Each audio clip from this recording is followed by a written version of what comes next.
One of my favorite ways to use up fruit at the end of the week is to make fruit leather or homemade fruit roll-ups. Both names totally apply to this recipe.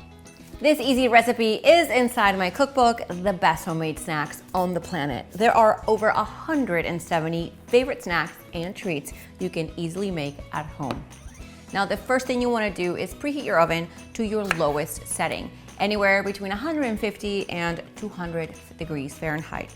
Now, at this low setting, you are essentially dehydrating the moisture from the fruit and making sure that the fiber and all the deliciousness stays intact in every single bite. Now, what I love about this recipe is that it literally has 2 ingredients: fresh strawberries or any fresh fruit that you want to use, and a little bit of honey.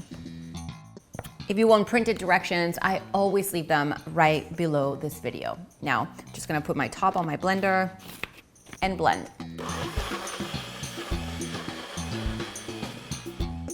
Now, once you have a smooth texture, you're gonna wanna pour your pureed strawberries right onto a parchment-lined sheet pan. Now, if you have a silicone mat, you can totally use that too. So what I like to do is I like to pour it in the middle, and with a spatula or the back of a spoon, spread it around my pan. By the way, you know that fruit that you have sitting there in the back of your freezer that you thought you were gonna use for smoothies? Take that out and make these fruit roll-ups. You can totally use frozen fruit. Just let it sit out on the counter for like 10 minutes until it gets semi-squishy and thawed out. Blend it, make it smooth. Now that's gonna take a little bit longer than fresh fruit because it has a lot more moisture, but fruit leather it is.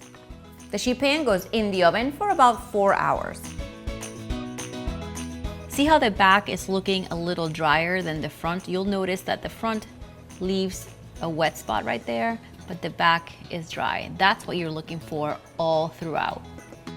You know it's ready because the leather peels easily from the parchment paper.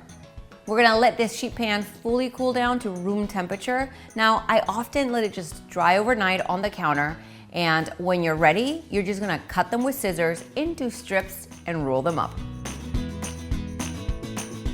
They roll out super easy and they're fun to eat. They are great for an afternoon snack or to pack in the lunchbox.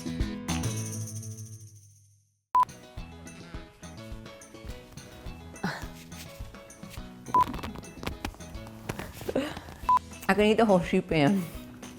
It shouldn't be. Oh yeah? Oh my gosh, treats!